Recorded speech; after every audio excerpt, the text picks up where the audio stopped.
Aquela figueira que amaldiçoou acabou murchando.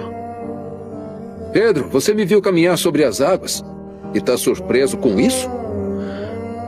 Eu não sei. Isso sempre me intriga. Ouçam com atenção.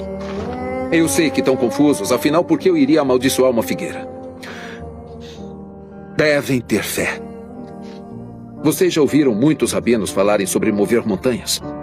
Obstáculos ou situações impossíveis que nos impedem de buscar ou confiar em Deus.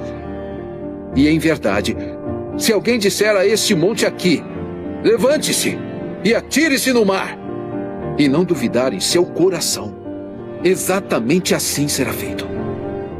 Tudo o que pedirem em oração, creiam que vocês já receberam, e será de vocês.